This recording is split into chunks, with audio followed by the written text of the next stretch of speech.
Disoriented and hurting, a young man opened his eyes and found himself surrounded by strangers inside a futuristic hall. The noise around him crashed into his senses, and his confusion grew worse with each passing second. In front of him stretched a huge, sterile chamber packed with dozens of other lost and shaken people. The impossible sight struck him hard, and a quiet breath slipped from his mouth. With strangers on every side, his thoughts spun wildly between kidnapping and some unreal dream. Then a sharp ache stabbed through his head and pulled out a memory he had forgotten. Through the fog of pain, one important image finally returned, the strange letter he had received. His memory drifted back, revealing Jai Olin, a recent graduate with no job to his name. Rather than building a normal career, he survived as a pro gamer, unmatched when it came to power leveling. Win after win, he ruled the virtual world, grinding through days and nights to make money. Sitting back in his messy room, he finally gave himself a short rest after finishing the job. During that brief break, he scrolled through his phone without the slightest clue about what was coming next. A picture of a happy-looking couple on the screen reminded him of what he lacked, and that thought stirred the memory of his father's cruel words, the same reason he had moved out to live alone. He had been ready to prove himself, but he never imagined what that choice would bring. Late that night, a dark delivery man showed up with a package for Jai Olin. The moment he opened it, a strange dark force exploded from the mysterious letter and swallowed him in a storm of swirling blue power, exposing an admission notice to a place called Dawn Academy and starting a forced teleport. And in the next instant, the energy disappeared, leaving only the letter behind. Jai Olin then appeared in a strange place, unable to tell whether all of this was some twisted joke. A voice broke through his confusion as a man looked down at him with a smug expression and stepped over him, making light of how long he had taken to wake up. But he was not the only one there, because the other freshmen were also panicking, yelling that they had been kidnapped, while the one holding them showed no concern for their threats. Instead, he released a frightening surge of purple energy from his sword, crushing the panic in the room with a brutal display of power. Then, with one order, he demanded absolute silence. The new student stood still as the man grumbled about the poor decisions made by the admissions department. His irritation was obvious as he dealt with the same kind of fools every single year. The instructor's harsh words echoed through the chamber as he blamed someone for wasting their time. After that, an advisor presented Dawn Academy and described it as a new world meant only for the chosen who trained there. Then his female colleague revealed the greatest reward of all, immortality itself, waiting for those who succeeded. The students were left stunned by the scale of that promise, and once the speech ended, he ordered them to get ready for a possible evaluation, making it clear this was no ordinary abduction. One after another, they stepped into a strange pod for a possible evaluation, but the first student's result was miserable, earning nothing more than a cold look from the evaluator. Another recruit performed a little better, but even that score was far from impressive. As more ordinary results kept appearing, the evaluator openly complained about how poor the new recruits were. At last, it was the boy's turn to enter the machine, his face giving away nothing. But the scan dragged on far longer than normal, and a drop of sweat ran down his temple. The evaluator caught the delay at once, and a grin slowly formed as he sensed that something about this kid was different. Finally, the system signaled completion, and the boy released a quiet breath of relief. Before the evaluator could stop him, curious to see whether the long scan had found some hidden talent, his eyes widened the moment the data appeared, showing a result that felt impossible. The system displayed Zealand's profile, and his stats turned out to be shockingly low in every category. His instructor could only stare at the total attribute score, a pitiful 9 points. Deeply disgusted, the man made it clear he had never seen numbers this bad in all his years. Branded as a failure of his generation, Zealand burned with anger, wishing they had simply sent him back home. Every trace of hope vanished from the instructor's face, and all of his expectations collapsed under those results. With one last dismissive remark, he turned and walked away, leaving the boy by himself in the dark. That insult stirred something in his memory, bringing back a painful chain of moments from everyone who had ever called him worthless. A bitter smile spread across his face as he remembered a life marked again and again by that same word. Even with the supposed new beginning in front of him, his fist tightened because the labels still refused to let him go. The instructor held out an ID plate and warned that taking the test would be nothing less than suicide. Then, making the choice for him, the man threw the plate aside and cast away his chances without hesitation. But in an instant, Zealand sprang forward and caught the golden plate in midair. Getting back to his feet, he made it clear that numbers would not decide who he was because he would choose his own road. Entertained by that resistance, the man smirked, ready to watch reality break the boy's will. Nearby, A purple-haired woman heard the exchange and began to question the meaning of the word gifted. The instructor reacted with scorn, brushing off the truly gifted as lucky people born with greatness already waiting for them. He then faced the others and warned them to focus only on surviving the test. But a woman with long black hair stepped forward and challenged the Academy's grand promises. Adjusting her glasses, she demanded to know the price behind such impossible power. The instructor identified her as Gu Ziyu, the one with the highest stats, before explaining the currency used by the school. With a calm sign of understanding, she accepted the cruel truth of the world they had entered. Another student watched her in shock, realizing that she was the most promising recruit among them. The instructor then gave everyone directions on how to access their personal status screens. Following that command, Zio Lin focused on his golden ID plate and activated the system. His stats appeared on the screen, along with a terrifying truth. Every death would take 10 years from his life. Panic broke out as the other students understood the real stakes, with their lifespans now tied to everything. But while the others cried out in fear, an unusual calm settled over Zio Lin's face. At that exact moment, a system alert flashed before his eyes, announcing that a hidden talent had been unlocked. He stood frozen in shock, unable to understand how someone treated as trash could possess something like that. And his thoughts nearly stopped from the impact of such an impossible twist.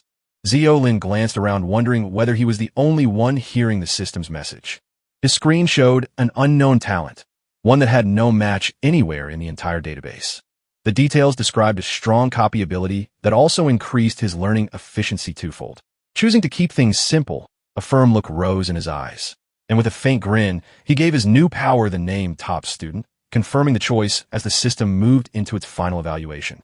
A moment later, the result appeared on the screen, an astonishing SS rank talent. The instructor then informed his colleagues that even his own authority had failed to detect that power, proving that Zio Lin truly possessed a hidden SS rank ability. A confident smile slowly formed on Zio Lin's face as he realized this could become his greatest advantage. Elsewhere, another student broke down over his short lifespan, terrified that one wrong move would kill him instantly. But the instructor simply struck him on the head and told him to use his brain. He coldly explained that with only 4 years left, any penalty would mean immediate death, then added that lifespan in this place functioned as currency for gaining power and resources. The frightened student was left completely shaken by that cruel truth, while the advisor explained that the Academy offered strength and knowledge, a way to change their fate. He promised them wealth, a longer life, and even the possibility of reaching immortality itself. The purple-haired woman then questioned how far this new reality extended, asking if it applied everywhere. And the man confirmed that as long as they remained on Earth, this law would rule over them. Once the explanation ended, the instructor silenced the crowd and announced that the entrance test would begin at once. He ordered everyone to remain exactly where they were, then snapped his fingers to start the process. A system voice then declared the beginning of a teleportation countdown, preparing to move them all away. When the number 3 appeared, the students stood tense and ready, bracing themselves for whatever was coming. The count dropped to 2, and Shaolin watched with a firm, focused expression. At 1, a vortex of purple energy swallowed the entire group and carried them away. Left alone inside the now empty hall, the instructor complained about his terrible luck with this year's recruits. Then his frustration twisted into a burst of wild laughter that echoed across the chamber until another instructor arrived, called him Old Chin, and snapped him out of that strange state.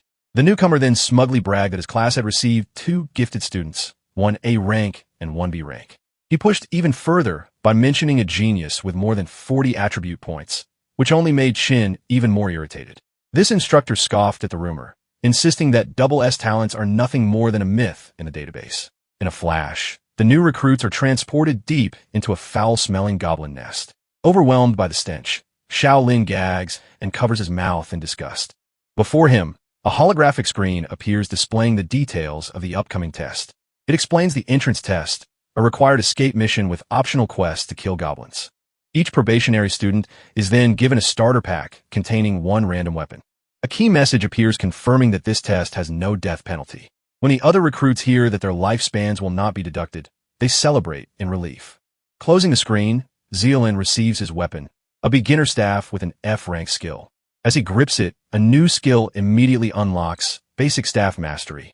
The system of skills and EXP feels familiar right away, almost exactly like the games he plays. With that realization, a determined light appears in his eyes. He immediately channels dark purple energy into the staff's crystal, then slams the weapon into the ground and releases a powerful shockwave. The ground cracks apart under the force of the magical blast. He realizes that simply using the weapon grants XP, but his mana is too low to rely on spells. With his SS rank talent, he knows his skill growth will be twice as fast as everyone else's. But a sudden burst of pain reminds him of his physical limits. His terrible stats mean his mana pool is far too small to cast many spells. Nearby, another student unlocks a great sword skill and plans to grind levels before others realize the time limit exists to stop them from grinding. That gives Zealand an idea. He needs a physical weapon so he can make better use of his talent's advantage.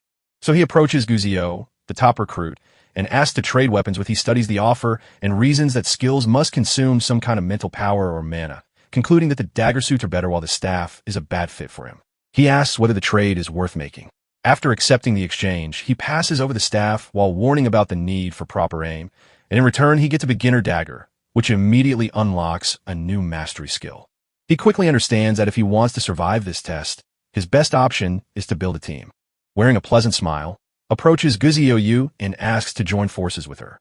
Then a large man carrying a huge sword steps in and makes the same offer. He brags about his strong stats and insists that he is the best partner she could choose, calling the other guy nothing more than a pretty boy. Wang Dalin claims he is the safer choice if survival is the goal. Guzio Yu only looks back at him, her face cold and impossible to read. His offer is answered with silence, and the nearby students quietly laugh at how quickly he is shut down. The embarrassment soon turns into anger, and his face twists with open rage. Looking for someone to blame, he fixes a harsh glare on Zio Lin. The bully grabs the boy by the shirt and aggressively demands to know what he is looking at. He then throws insults at Zio Lin's terrible stats, treating him like worthless trash who cannot even understand weapons. But Zio Lin calmly answers that passing this test depends on more than raw strength alone. Furious at the reply, the brute tightens his grip and makes it clear that he intends to teach him a lesson. A slight grin appears on Zio Lin's face, untouched by the threat in front of him. He then calmly lets the bully know that chance is already gone. At that exact moment, a snarling goblin drops from above, landing right behind the distracted brute. A heavily built student barely manages to cut down a goblin and curses himself for being careless. Another goblin suddenly rushes in with its claws stretched forward, catching him completely unprepared. With an angry shout, he swings his massive blade in a desperate counterattack. Standing above the dead body, he admits that the surprise attack had nearly finished him off. Then he turns towards Zio Lin and accuses him of standing there just to enjoy the sight of him struggling. But his angry words stop at once when he sees dozens of shining eyes staring from the dark. In the next second, a full horde of goblins pours out from the tree line, ready to overwhelm them. Fear spreads through the new students as they scream at the sight of such impossible numbers. The air fills with cries of terror as the monsters launch their violent attack. A girl with purple hair swings her sword wildly, desperately trying to keep the creatures back. Nearby, another student is brutally cut across the chest by a goblin's claws. He drops to the ground and ends up completely surrounded by the snarling green monsters. Zealand blocks one attack, and the force of the clash confirms that this life and death situation is real. The awful smell and burning pain strike another student when a goblin grabs hold of her. Then Gu Ziyu stands her ground, her staff crackling with strong purple lightning. A goblin's claw reaches him, and the feeling is disturbingly real to Zealand. All around him, the other recruits are being killed, forcing the truth onto everyone that this is no game. One student notices a safe area and shouts for the others to retreat into a nearby cave.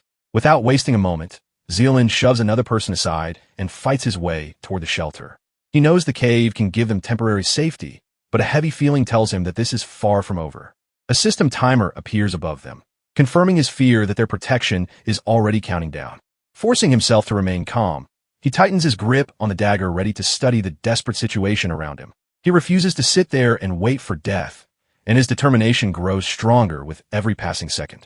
As he practices a swing, a system notice suddenly appears, awarding him experience for his dagger mastery. At that moment, he realizes that improving his weapon skill is now his only way to make up for his terrible stats. With only 2 minutes remaining, panic spreads through the group as the cave's protection moves closer to ending.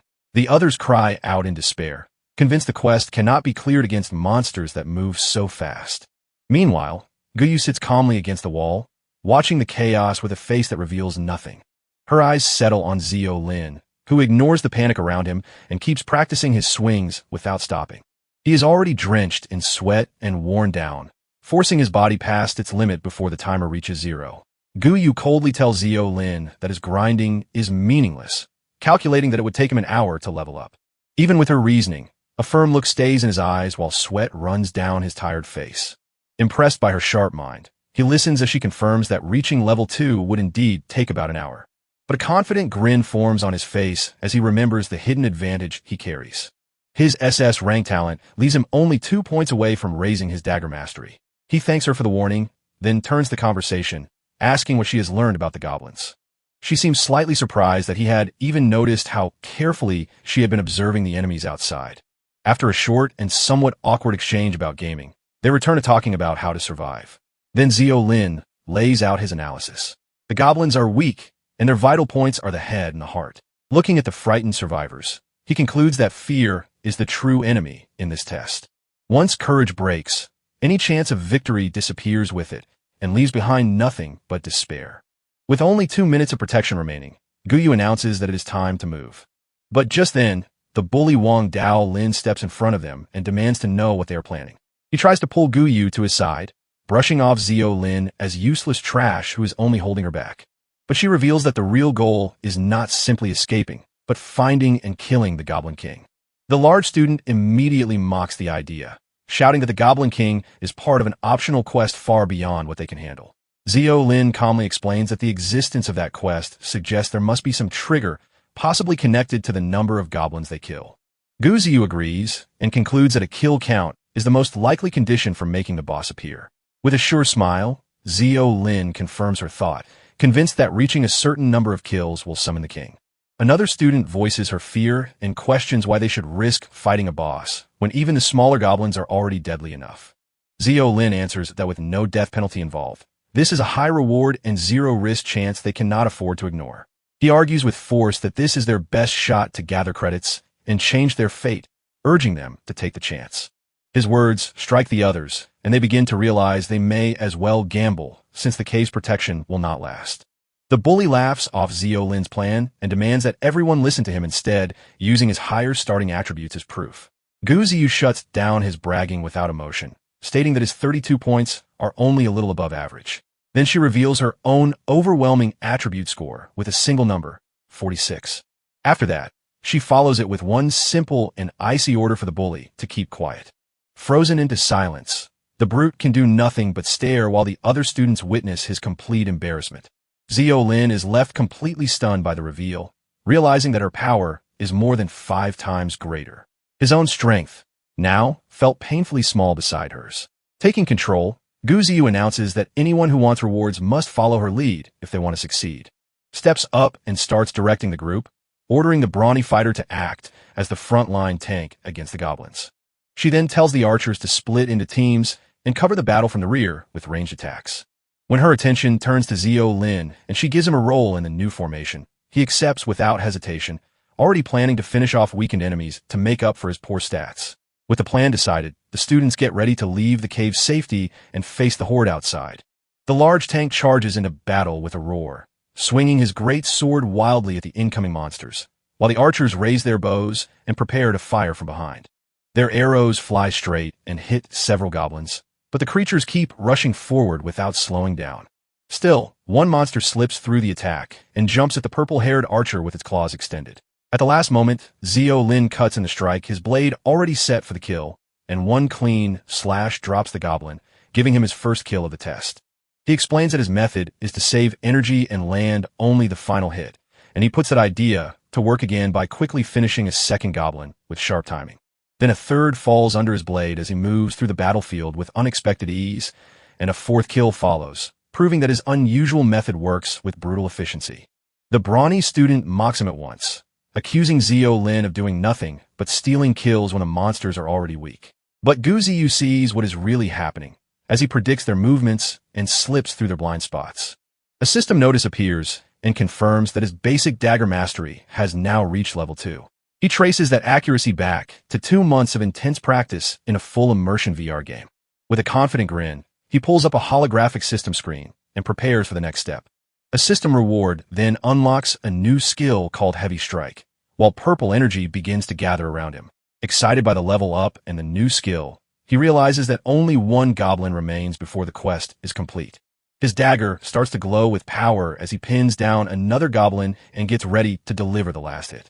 Then he drives the blade down and kills the final required monster, completing his first optional quest. With the quest finished, he rests the dagger on his shoulder, looking satisfied for the first time. But suddenly, the goblins fighting the other students begin to disappear into blue particles. The large student shouts in confusion, demanding to know what is going on. At that exact moment, a system broadcast announces that a hidden condition has been fulfilled and a boss has been activated. A huge shadow then drops from the sky and crashes into the nearby forest with enormous force. From the trees comes the Goblin King, a monstrous creature towering over the lone Zio Lin. The huge Goblin King lets out a snarl, its glowing eyes making its overwhelming power clear to everyone nearby. In front of them stood the boss itself. Then it released a deafening roar that shook the ground beneath them, sending out a wave of green energy. The other students cried out in pain and grabbed their ears as the sound felt strong enough to tear them apart. Shaken by the blast, the purple-haired archer could do nothing but stare in fear and disbelief. But Zio Lin and Gu held their ground, studying the new threat with grim focus. Before them stood the dungeon boss, and its massive health bar confirmed their worst fear. The close view of the creature revealed glowing eyes that promised a harsh and deadly fight ahead. Zio Lin quickly notices that every lesser goblin is gone, leaving only the king before them. Panic spreads through the group as the others see the impossibly long health bar and become sure that victory is out of reach. That fear causes one student to break completely, shouting that he is done before turning to run for his life. While Zio Lin calls out to him, Zio Lin tries to warn them about the goblin's clear weakness, their very narrow field of vision. But the beast's other senses are far more dangerous, with its sharp teeth exposed in a silent threat. Its hearing and sense of smell are extremely sharp, making any attempt at stealth almost useless. The fleeing student's panic cries instantly pull the Goblin King's full attention toward him, proving Zio Lin's point. Even the large Wang Dalin watches in horror, sweat running down his face as he understands the deadly mistake. Wang Dalin then tries to rally the others, shouting that their number should be enough to bring the monster down. With a roar, he jumps forward and brings his massive greatsword crashing toward the monster's head, but the Goblin King's eye shows no fear at all, only cold and measured amusement. It catches the blade with one hand, as if it were nothing, stops the attack on the spot, and answers with a crushing punch that breaks the ground beneath them. The brute is thrown backward, screaming as he crashes into a rock wall, and his body breaks into blue particles while the other students watch in frozen horror. Panic explodes through the group as they realize their strongest fighter has been killed in a single hit, and screams rise telling everyone to run. One student lets out one last desperate cry while trying to escape the slaughter, only to end up trapped beneath the monster's huge falling foot. Lifting its giant club, the beast gets ready to smash the fleeing survivors, then sends another student flying with one savage swing. She hits the ground hard and looks up in terror as the monster prepares to finish her. But then a sudden blast of purple energy slams into the creature's arm and stops the attack. The Goblin King lowers its gaze to its smoking arm as its health bar finally appears for the first time. Frustration tightens Gu Xiaoyu's face when her magic attack barely misses the huge target. She immediately understands that attacking the limbs is pointless and that only its vital spots matter. Her original plan runs through her mind again, with the others holding the line while she attacked from a distance.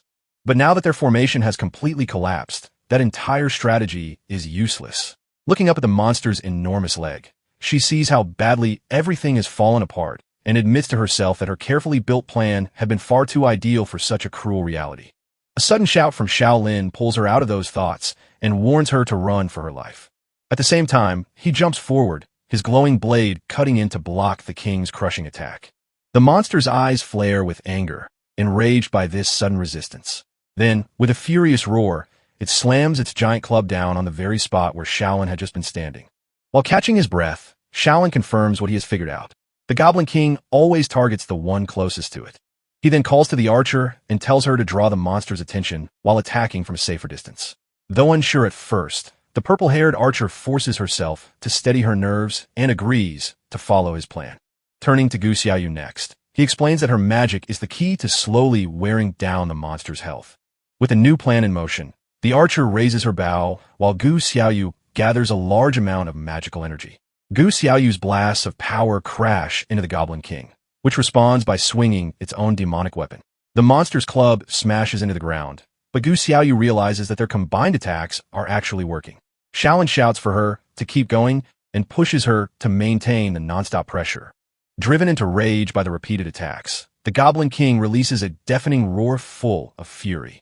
Its huge hands seize the energy spears buried in its chest as it prepares to strike back. A violent wave of green energy bursts from its body and destroys the magical projectiles. The blast throws the purple-haired girl backward, and Shaolin reaches out in desperation to save her. But the Goblin King remains before them, injured yet still far from beaten. Now only Shaolin and Gu Xiaoyu are left, standing alone against the monstrous boss, and she wonders whether they even have any chance with all the other students gone. Shaolin quickly judges their position and asks how much mana she still has left for attacking. She answers grimly that she can manage no more than 2 additional shots. He tells her to aim for the head if she wants the most damage, but she admits the beast moves too fast for her to strike it properly. A confident grin appears on Xiaolin's face as he says that he will make the monster hold still for her.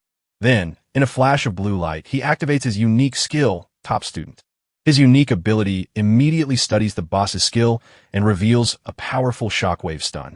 Remembering how everyone once treated him like trash, he drives his foot into the ground with new strength. A system notice then confirms that he has copied the shockwave skill, marking this battlefield as his own. A sharp look fills his face as purple energy sparks from his eyes, and he gets ready to act. As the Goblin King lifts its club to release another attack, Xiaolin rushes forward to face it head-on. He realizes that the boss's version needs a long setup, while the skill he copied can be used much faster. With his own shockwave now active, he prepares to block the monster's crushing move. He times everything perfectly and smashes his blade against the king's falling fist, trusting his theory that any skill can be interrupted with enough force. The monster staggers backward, and its powerful shockwave is completely shut down by that perfectly timed counter. Xiaolin's gamble pays off, proving his idea right and opening a key weakness in the monster's defense. While catching his breath, he tightens his grip on his sword, knowing the fight is still far from over. But the monster recovers quickly, and his copied skill now enters a 30-second cooldown. But a destructive blast of purple energy strikes its palm, leaving Xiaolin wide open. As the king gets interrupted to fire another deadly attack, Gu Xiaoyu is left stunned, realizing she has only 1 shot remaining as she tries to understand how he managed to stop the monster. The Goblin King stumbles backward, briefly shaken by Xiaolin's impossible interruption. A system notice reveals that he copied the boss's shockwave skill, which is now on a 16-second cooldown. As the beast regains itself, it lifts a giant boulder and traps Xiaolin, who instantly knows he cannot escape it fully. A wild grin spreads across his face as he decides on a reckless answer. Instead of trying to dodge, he plants himself in place and chooses to take the crushing attack head-on. Gu Xiaoyu cries out in horror as she watches the huge rock crash down on him. When the dust clears, he is still standing, injured but alive, proving that he somehow survived the direct hit. The monster roars again, but he already knows that his copied skill works only at very close range. If he wants the attack to land, he has to get dangerously near. So, he rushes straight into the beast's personal space. He waits for the exact moment, his eyes locked on the system timer as it counts down. Then, with a furious shout, he releases his power the instant the skill's cool down finally ends. The system confirms the activation of his copied skill shockwave. A violent burst of purple energy explodes from his blade and slams into the Goblin King at point-blank range. Tired but successful, he shouts for Gu Xiaoyu to fire her last and most important shot. Gu Xiaoyu releases one final and devastating blast of magic straight into the Goblin King's face. The monster's head bursts into digital particles, and its health bar disappears completely. A system notice confirms that the Goblin King has been killed, marking the completion of their second optional quest. Tired but victorious, Shaolin looks down at Gu Xiaoyu, relieved that the battle is finally over. But the strain suddenly catches up to him, and he collapses while muttering about the safe zone quest, forcing her to catch him before he hits the ground. When she looks at the timer on the portal, dread settles over her as she realizes they are not going to make it back in time. Meanwhile, inside a high-tech briefing room, the academy instructors review the freshman test results. The head of admissions begins going over the overall performance and rankings for the batch, revealing that an incredible 15 students managed to reach an S rank this year. The announcement shocks the other instructors since S rank requires clearing every quest and surviving, which leads some of them to brag about which classes have the most gifted students. But the admissions head makes it clear that there are 13 confirmed gifted students, the highest quality seen in 10 years. One instructor sinks into his chair and complains that his class is the only one without a single gifted student. Even so, the admissions head tells him that his class still managed to break 2 school records. He then reveals the first record: 2 non-gifted students from that class achieved S rank ratings. In the same high-tech briefing room, an official continues discussing the entrance exam results and reveals that a new academy record has also been set for the lowest combined attributes ever recorded. Images of Xiaolin and Gu Xiaoyu appear, showing 2 complete opposites from the same class. At the same time, Xiaolin wakes up and is shocked to discover that he is alive and fully healed after the test. A system screen confirms his S rank rating and rewards him with a huge amount of credits and points. His eyes move toward Gu Xiaoyu, and he realizes that she must have carried him to the safe zone after he collapsed. But then the purple-haired archer from the dungeon suddenly calls out to him with a cheerful wave. She thanks both of them again and again, admitting that she owes her rank score entirely to them. After explaining that she was killed by the boss, she asks whether they actually managed to defeat the king. Xiaolin confirms their victory with a confident grin, leaving her stunned and impressed. But another student nearby reacts with open scorn, clearly refusing to be impressed by what they did. He mocks the result as nothing more than blind luck and claims that Xiaolin only survived by clinging to Gu Xiaoyu. Ignoring the bitter student, Gu Xiaoyu walks over and calls out to Xiaolin herself, telling him that they need to speak alone about what happened during the battle. And the two of them move to a quiet corner to talk about what followed their impossible victory. Xiaolin thanks her for saving him, but she coolly describes it as a mutually useful choice made for the rewards, admitting that his interruption was the only reason she had been able to land the final and decisive strike. He is left stunned by her cold reasoning, realizing that she had measured every part of the fight. Gu Xiaoyu then asks how he managed to interrupt the boss, something that should have been impossible for him, but she also promises to keep his secret, earning only a quiet word of thanks from Xiaolin. Then she shifts the topic and suggests that they add each other as friends through the system's communication function, showing him how to open the interface with a simple mental command. Following her lead, both of them activate their built-in system interfaces with their minds. A holographic screen appears and shows his stats, and she asks for his student ID so she can send a request. And a moment later, a friend request from Gu Xiaoyu appears on his personal display. Without pausing, he reaches out and taps the accept button on the glowing screen. A system message then confirms that their new connection has been successfully created. Suddenly, a stern-looking instructor shouts an order for all E-rank students to report at once, dismissing the rest of the crowd and directing them to make their way toward the central field. His sharp eyes then settle directly on Xiaolin and Gu Xiaoyu, picking them out from everyone else. A blue-haired official calls Gu Xiaoyu away for a private talk, leaving Xiaolin to open a holographic map and plan his path to the field. He wonders whether she was called aside of her E-rank or whether another reason exists. When he reaches the massive field, he finds a huge crowd of students already gathering there, and Gu Xiaoyu soon rejoins him, confirming that she did not reveal anything important during her discussion. Then, a sharp command cuts through the noise and orders everyone to clear the way. A commanding group of upperclassmen marches forward and forces the freshmen into formation. Their blue-haired leader stands before them with a glowing crystal in hand and the air of someone used to authority, introducing himself with a confident grin as the president of the student council. The president announces that he will welcome them in place of the delayed principal. But before he can continue, a deafening roar from above suddenly tears through the air. The entire crowd gasps in shock and turns their eyes towards something descending from the sky. A gigantic purple dragon with glowing wings drops down over the academy grounds. Xiaolin stares in complete disbelief as he realizes that a real living dragon is directly above them, its fanged mouth opening in a terrifying roar while its glowing eyes seem to promise destruction. He freezes at the sight, unable to move under the crushing pressure of the dragon's presence. Gu Xiaoyu also stands locked in place, overcome by a deep fear that takes hold of her at once. The enormous purple dragon lands on the field with a white-haired man riding on its back, and the man casually apologizes for the dramatic entrance, saying that he had other matters to handle. That overwhelming figure is revealed to be the principal of Dawn Academy, who had nearly missed the ceremony, and one of the instructors approaches with Riley remarking that the entrance was a little too dramatic. But the principal angrily rejects the idea that he was showing off, clearly irritated by the thought, and explains that he was only short on time, even going as far as to threaten to turn his dragon into a sofa. From the crowd, Xiaolin realizes that this is the very man capable of seeing his unique talent. The principal then addresses the students and praises the skill shown during the entrance exam, his gaze moving across the crowd as if he is judging each one in turn until his eyes stop directly on Xiaolin, who flinches under that sudden and focused attention. With a tap of his staff, the principal spreads an amplification spell across the entire field. He prepares to begin his speech while acknowledging the strange and unpleasant way the students were summoned, then immediately shifts the blame to the admissions department for sending acceptance letters at such bizarre hours. The students listen as a new rule is established, limiting admissions to daytime only in order to avoid bad luck. An elderly instructor grows serious and gets ready to answer the two biggest questions on everyone's mind, and with his arms spread wide, he dramatically reveals their real purpose. They are colonizers. Their destination is Planet Norma, a new world filled with powerful and monstrous beasts, where Dawn Academy exists for one goal alone, to train them into elite vanguard fighters for a land they are meant to battle over and eventually seize for humanity. The principal's voice carries through the entire stadium, loud and full of force. He tells the students that their ordinary lives ended the moment they opened their admission letters.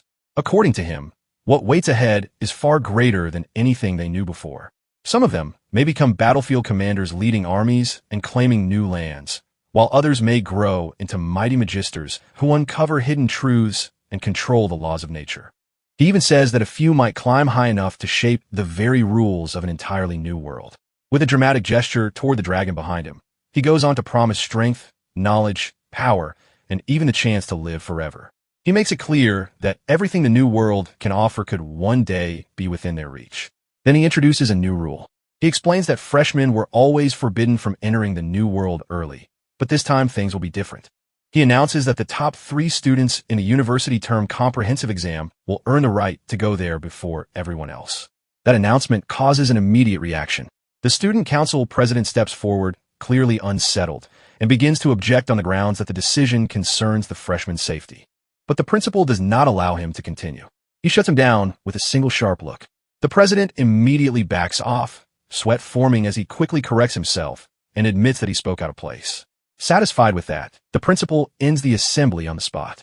Shaolin watches the entire exchange carefully. He notices how strong the president's reaction was and quietly begins to suspect that the new rule may carry some hidden danger. Even so, he does not linger on that thought for long. He decides that his real focus should be using everything the academy offers to grow stronger. Just as he is about to leave, Instructor Qin Chuan calls out and tells him to stay behind. Shaolin turns back and Qin explains that under academy rules, the top scorer in the entrance test automatically becomes the class monitor. Since Gu Xiaoya stepped down, the position now falls to him. Qin adds that being monitor comes with extra credits, better access to resources, and special benefits, things that could greatly help someone ranked at the bottom. He also explains that the role will be reassigned after 3 months once the comprehensive exam is over. At that very moment, a holographic message appears. A message appears in front of Shaolin informing him that Instructor Qin Chuan has appointed him as the acting class monitor of freshman year class 7. Qin tells him to review the extra manual sent by the smart brain before leaving. On the way to the dormitory, Shaolin keeps thinking about what those privileges truly mean. At the reception desk, a sophomore explains the dorm rules, saying the doors close at 7 p.m. and open again at 6 a.m. She warns him that staying out overnight will cost him credits. Shaolin nods and takes in the information, but the moment she checks his ID, her entire attitude changes. She looks surprised and excited when she realizes that he is a class monitor. When Shaolin tries to play it down and explains that he is only an acting monitor, she brushes it aside and makes it clear that no ordinary student would hold that position. She introduces herself as Jiang Tingting and eagerly offers to help him collect supplies and choose a room. As she hands him a green freshman uniform, she casually mentions that sophomores wear blue while speaking to him much more comfortably than before. She leads him to his room, which turns out to be a private one, something reserved only for class monitors. Regular freshmen have to share their rooms. Shaolin looks around the space, clearly impressed by what he sees. Jiang Tingting reminds him not to lose his identity nameplate, explaining that it is required for entering rooms, buying items, and checking into classes. Before leaving, she adds him as a friend and tells him that he can ask her anything about school life. She waves as she heads off and reminds him to choose his courses carefully. Now by himself, Shaolin begins to understand how much strength shapes status in this place. He wastes no time and decides to handle course selection immediately. He gives a command to open the course selection table, and a huge list appears in front of him. There are basic stat courses such as swordsmanship, sabermanship, boxing, archery, and meditation. Then there are secondary stat courses like taijutsu, perception, balance, focus, resilience, movement, parry, and dodge. On top of that, there are compulsory subjects covering the history, language, and geography of the normal world. The number of choices feels overwhelming at first, but Xiao Lin reminds himself to stay focused. He knows the required subjects are fixed, and he must choose one main combat course along with 3 secondary ones. He decides to rely on his scholar talent, knowing it can help cover for his weak stats. He thinks through the choices carefully. Since his talent increases his learning speed, he decides to build around that advantage. He chooses basic swordsmanship for its flexibility, basic taijutsu to improve his chances of surviving in battle, and basic meditation to strengthen his mental focus. Once he confirms his choices, a blue screen appears and lets him know that the selection is complete. The next day, Xiaolin arrives at the swordsmanship training ground. He swings his sword at a wooden training post, putting force into every strike. A system message appears and shows that his swordsmanship experience has increased. A faint blue glow surrounds him as he keeps training, and his progress becomes far faster than before. With the help of his talent, Xiaolin understands that the force of a strike comes from the waist rather than the wrist.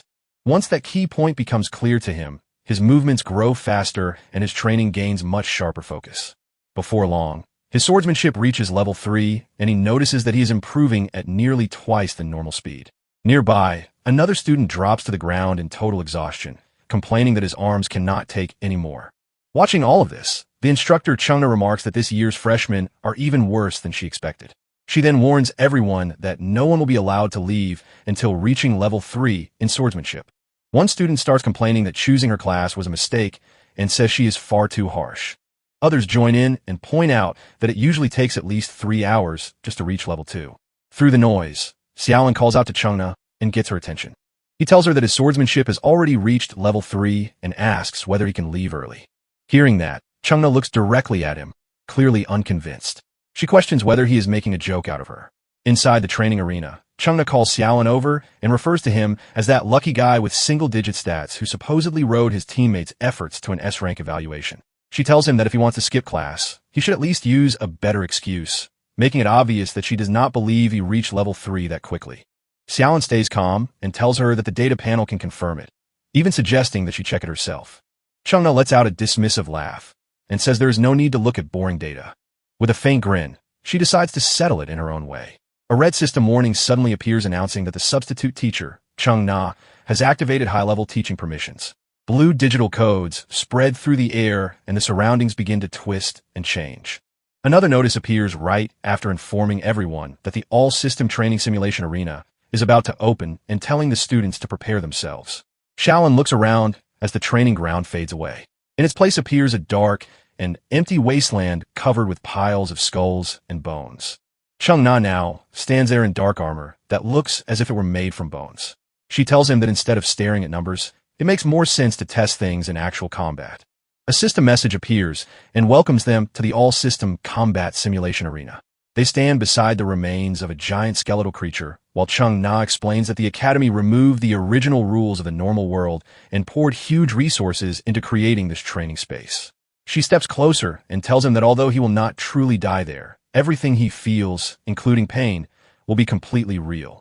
She adds that opening this arena has already cost her a large amount of exchange points. Then, with a simple wave of her hand, armored skeleton soldiers begin to appear one after another. Skeleton soldiers begin climbing out of the ground. Chengna tells the brat to prove his level 3 swordsmanship in actual combat, pointing out that these skeletons are about as strong as the goblins from the entrance exam. Then she sits on a throne made of bones and watches him with an amused smile. She tells him that if he manages to clear this dungeon, she will let him leave class early, not only today, but in the future as well. At that exact moment, a heavy blade swings toward Xiaolin. He shifts aside just in time as a system interface appears and displays the mission details. The undead dungeon has opened, and he can clear it either surviving for 40 minutes or by defeating 20 skeleton soldiers. Xiaolin presses his lips together and thinks that opening something like this just to test a freshman's level is far too extreme. Another notice appears and informs him that he has received a fine iron dagger with low physical attack power. He tightens his grip on the weapon, sweat appearing on his face as he understands his choices. Either endure until time runs out, or fight through the entire group. He chooses to fight. He rushes forward and slashes a skeleton across the neck. The system updates his progress and shows one enemy defeated out of 20. As he moves, he calculates the situation in his head. If he keeps aiming for weak points, each skeleton should take around 2 hits, which means about 40 clean strikes to finish them all. After preparing himself, he steps toward the middle of the group. From her bone throne, Qing-na watches closely. She had not expected this at all. She assumed that he would panic, apologize, and beg her to shut the whole thing down immediately.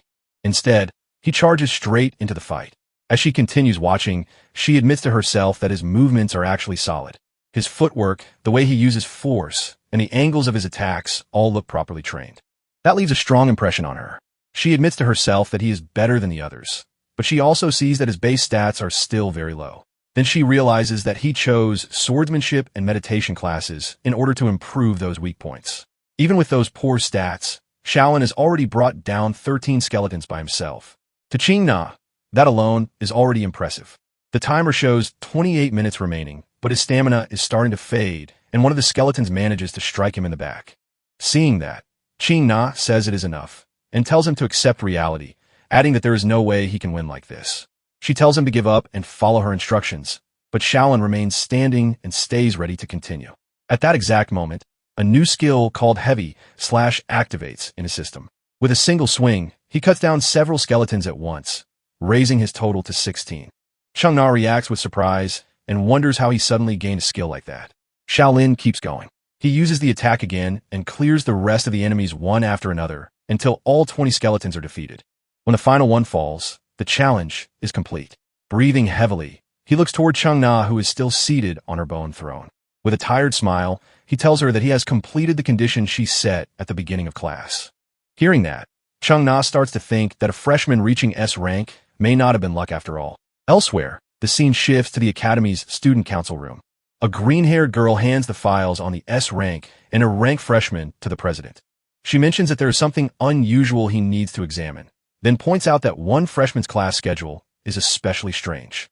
The president reacts with surprise when he learns that Shaolin has enrolled in every class available. At the infirmary, the situation grows tense as Qing-na comes under heavy criticism for treating a freshman that way. She snaps back at the student president and calls him, even though he is only trying to explain that her methods are too extreme. The teacher argues that she has to be stricter precisely because they are freshmen who need proper guidance. In the end, their clash reaches a deadlock while the boy finally shows signs of waking up. He opens his eyes and quickly realizes that he is in the infirmary with the student president confirming that the simulation does not restore stamina. That is why students still need care afterward. Since the boy passed out, he was brought here. But Shaolin already feels much better and should recover fully soon. With that settled, the president orders Qing-na to leave because he wants to speak with the boy in private. The woman is fierce and clearly annoyed, but she eventually follows the order and walks out. Right before leaving, she fires one last remark at Shaolin, confirming that she will keep her promise and let him leave early whenever he wants from now on. At the same time, she warns him that people who train martial arts with that level of intensity usually do not end well. Qing-na slams the door behind her, while Shaolin finds her more interesting than everyone else seems to think. Putting that aside, the president has something to explain and asks whether Shaolin read the part saying he is not advised to take too many courses. Swordsmanship, movement, and Tai Chi Tsu belong to the physical courses. Meditation, spells, and perception belong to the magical courses. Both systems offer different paths of growth, and dual cultivation may have benefits, but it is also exhausting with each branch splitting deeper and deeper. By sophomore year, maintaining dual cultivation can cost nearly 7 times more energy for a student. Even knowing that, Shaolin understands the idea, comparing the structure to a tree where the higher it grows, the farther the branches spread apart. Both cultivation systems work that way, and even if the path is painfully hard, he is not willing to throw up his hands and quit. Besides, his skill is the key to making it work. That kind of confidence surprises the president, and before their talk can continue, he receives a message from the principal approving the boys' course selections. The president leaves after assuring him that a new schedule will be arranged to fit Shaolin properly. The strange part is that the principal's message arrives at such perfect timing that even Shaolin feels confused. He wonders whether the man is always watching him or whether it has something to do with his talent. Speaking of the principal, the scene shifts to his grand office where the man looks gloomy and disappointed. Dawn Academy's control system, a spiritual essence, asks what happened. The principal mocks the program for taking the form of an anime girl, but aside from that, he stresses that she is the academy's core and that only a few people can access her. After spending 100 years with that old geezer, the program finds him painfully boring. She wonders why he is acting so bitter, especially when this batch is strong, and they even confirmed an SS rank student. The principal explains that an average person's stats sit at 10 points. The academy average is 20, and Shaolin sits at a depressing 9 points. He is even worse than ordinary.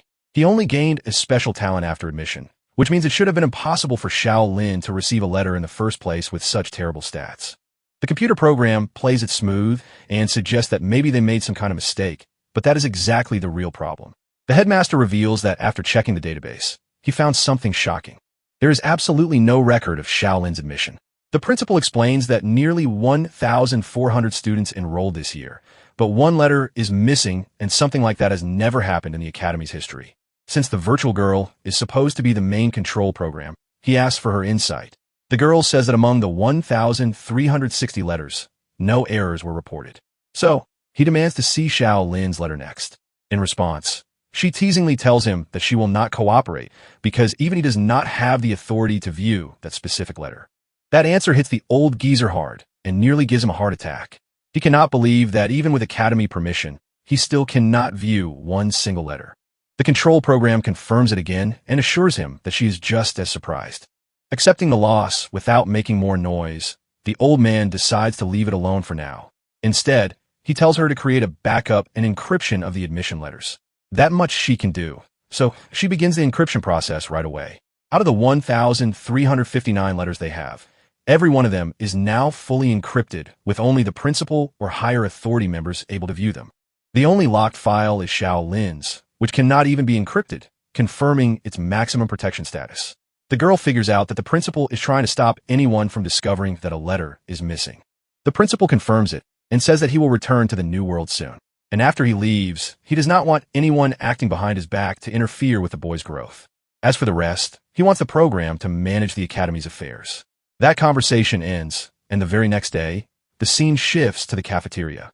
There, a girl shouts in shock when she sees Xiaolin sitting in front of her. Recognizing him as the kid who has become popular lately, she tells him that his luck is terrible because Changhua is a complete maniac. Xiaolin understands that, but he wants to know whether only teachers can access the special simulation arena.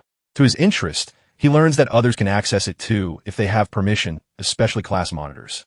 The class monitor can access several functions, including data, management permissions, application approvals, and even student use of the holographic field. For personal use, the monitor can submit his own application and use the field without needing approval. The process for submitting an application is shown to Xiaolin. All he has to do is activate student mode for the field, and the training simulation will begin. Xiaolin thanks his senior for the useful help, though she mocks him for not getting his hopes up since freshmen are usually rejected. In a ridiculous turn, his request gets approved instantly, shocking her badly since the process normally takes 3 full weeks.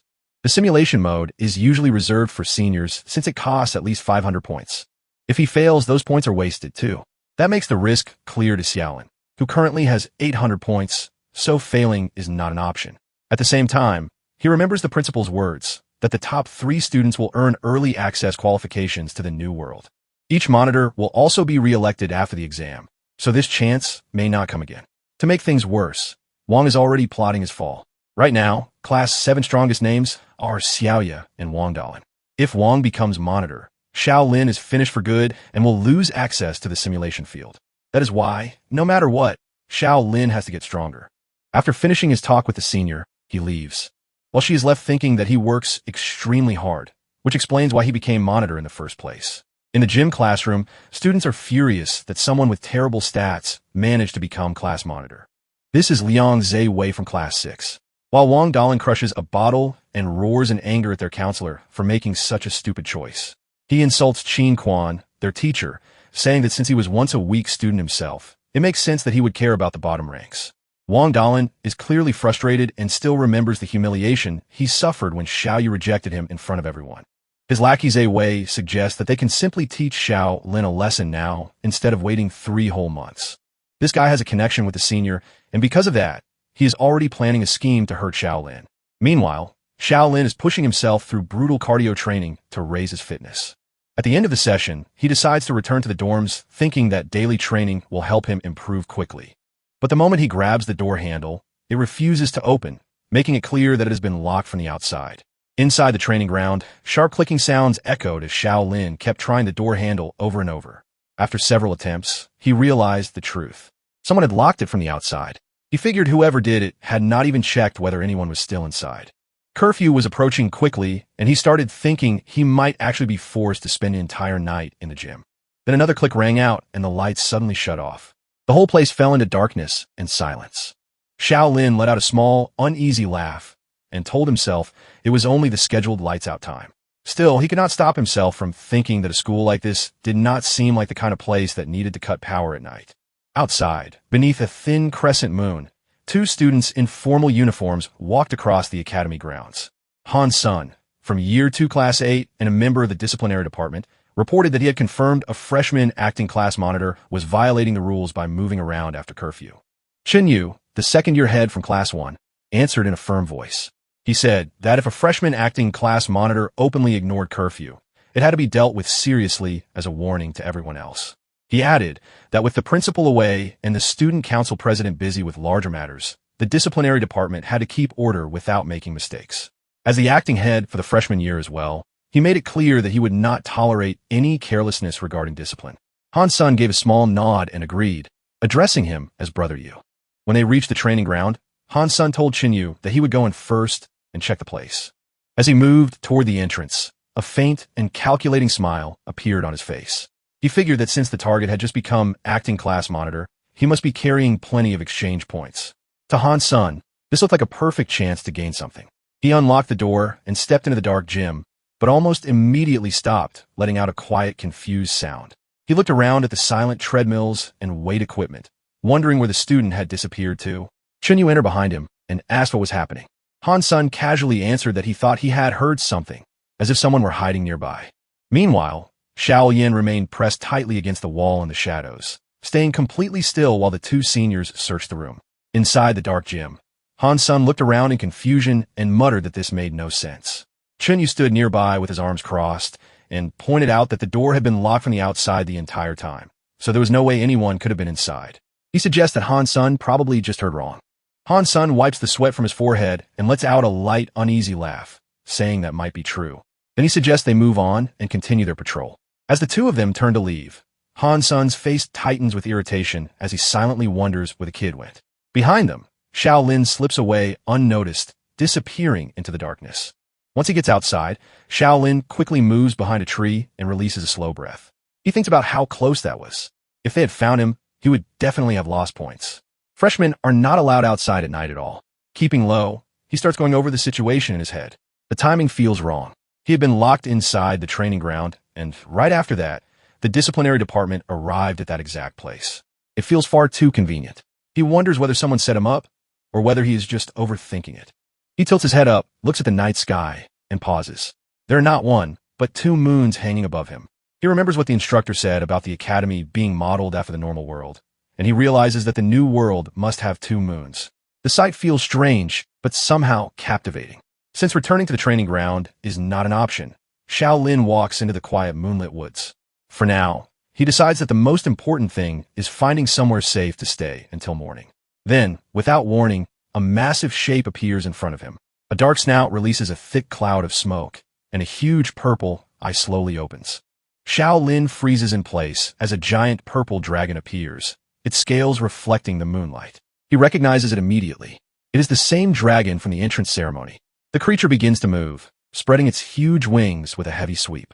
It rises up and towers over him, its glowing eyes locked directly on Shaolin. Shaolin runs as fast as he can, forcing himself forward while urging himself not to stop. Giant blue trails of energy streak behind him as he moves. He glances back, sweat running down his face, hoping the dragon is not right behind him. He has no intention of becoming its late-night meal, so he keeps charging through the dark forest without slowing down. Ahead, he spots a building and immediately heads toward it. If he can get inside, he might be able to hide. He slips through a wooden gate and finally slows down, taking a moment to catch his breath. In his mind, he thinks he should be safe now. There was no way the dragon would follow him into a place like this. Once he steadied his breathing, He began looking around, trying to understand where he had ended up. The place looked like a garden, but everything about it felt strange. The plants were huge and unnatural. Right beside him stood a cabbage so massive it rose above him, making him wonder whether it could even still be called a cabbage. As he walked farther in, he noticed a bush covered with glowing red fruits. A sweet smell filled the air, and he started wondering if they could be eaten. Then his attention moved to a large black bird nearby, something close to a rooster. As he stared at it, he could not stop himself from imagining a perfectly cooked, golden brown beggar's chicken. The thought made his mouth water a little as he noticed how plump it looked. The bird suddenly released a sharp cluck, its eye glowing faintly red as it locked onto him. Without warning, it launched into the air and charged straight at him. Shaolin quickly dodged as the bird opened its beak and spat out a huge stream of fire. He reacted in shock, unable to understand how a chicken could do something like that while barely avoiding the flames. Just as the bird flew past, a hand shot out and grabbed it firmly by the neck in midair, cutting off its noise at once. Shaolin looked up, still catching his breath, and saw a man in a white robe holding the struggling bird with ease.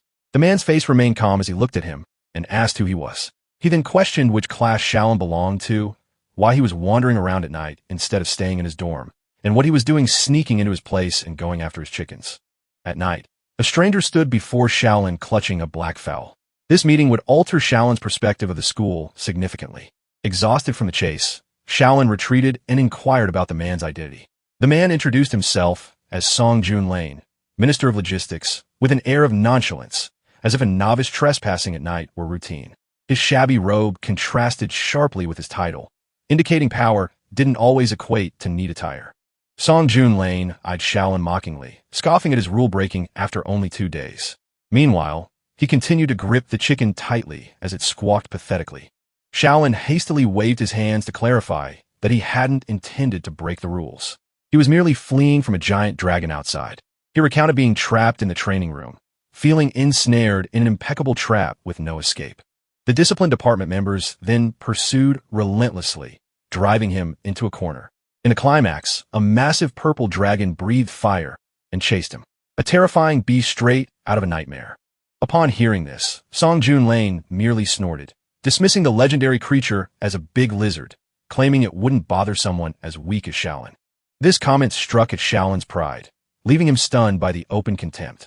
It then dawned on him that the giant dragon had been an illusion or a clever ruse.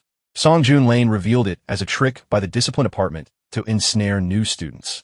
In a system like this, manufacturing mistakes for subordinates was a swift method for the powerful to maintain control. Shaolin began to comprehend the extent of the trap he'd fallen into. Their ultimate goal was something called reward points. Song Junlan explained that reward points were the only currency that mattered here. They determined everything from equipment to cultivation resources and even access to simulated training zones. The discipline department members particularly favored this trap. By creating violations, they forced students to spend their points to rectify them. Reward points weren't just money, but a crucial metric that governed every aspect of life within the school. Eager for promotions and entry into the new world, every student here desired it fervently. Upon hearing this, Song Junlan offered a knowing grin, implying that instead of losing all his points due to rules, paying a small fine would be wiser. Shaolin clenched his teeth in anger, believing Wang Delin had conspired with the discipline department to accuse him falsely. Song Junlan's expression then changed dramatically as he stepped closer and began listing Shaolin's offenses: breaking curfew and unauthorized entry into the logistics department. These two charges combined were enough to erase his few points. The sound of quick footsteps behind the gate echoed through the tense atmosphere, signaling the arrival of the patrol team in pursuit. Song Junlan casually presented a choice. Would Shaolin go out and face punishment or accept an offer to be under his protection? In critical situations, freedom is often given up for safety. Shaolin recognized the man before him was no simpleton. He was manipulating the situation to benefit himself. Song Junlan smiled with satisfaction at Shaolin's quick response. Then, unexpectedly, he asked a question unrelated to the matter at hand. Can you cook? Shaolin was taken aback. He couldn't comprehend why survival skills had been replaced by cooking skills in this situation. A series of questions swirled in his mind. The sudden shift left him unprepared to respond. He remembered lounging around, watching cooking videos online while snacking. His practical experience was minimal. Song Junlan promised to handle the people outside for Shaolin on one condition. Shaolin had to prepare a dish he'd been craving for a long time: beggar's chicken. The black chicken in his hand seemed to sense its impending doom, crying out pitifully. The cruelty of power can sometimes be hidden under seemingly humorous requests, but its essence remains coercion. Shaolin asked nervously if he truly had to prepare that dish immediately. Song Junlan presented two options: go out and accept punishment or stay and cook. In exchange, he would erase all records of the violations, sparing Shaolin from losing his accumulated points. Shaolin sighed and agreed to make the chicken for him. Song Junlan narrowed his eyes and gave a self-satisfied smile. He emphasized that this was entirely Shaolin's voluntary decision. With no further words spoken, Shaolin began preparing the dish under the watchful eye of Song Junlan. Coercion, the peak of manipulation, involves making victims think they're choosing what's best for themselves. Shaolin forced a strained smile, silently praying he wouldn't accidentally burn down the entire garden. Song Junlan pointed towards the house, instructing Shaolin to hide inside quietly.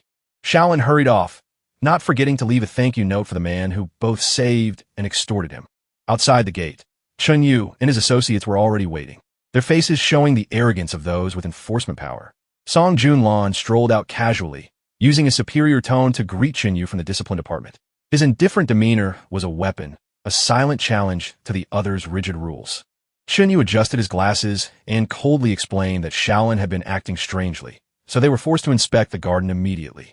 The black chicken in Song Junlan's hands was now lifeless, creating a darkly ironic image of its fate. Song Junlan curled a lip and asked if they had found any truly convincing cause yet. He blocked the gate with nonchalance, mocking the discipline department for meddling in others' affairs while failing to handle their own. Han Sun growled back, asserting that the logistics department still fell under the academy's central management, and they had authority to patrol and control violations across the campus. Song Junlan's gaze turned icy. He directly called Chun Yu a low-level lackey and warned him not to interfere. He issued a stern warning that if they continued to meddle, he would report the unauthorized intrusion into the logistics department's territory directly to the principal. Chun Yu pushed his glasses up, clearly angered, and accusing Song Junlan of using the principal's name to pressure others.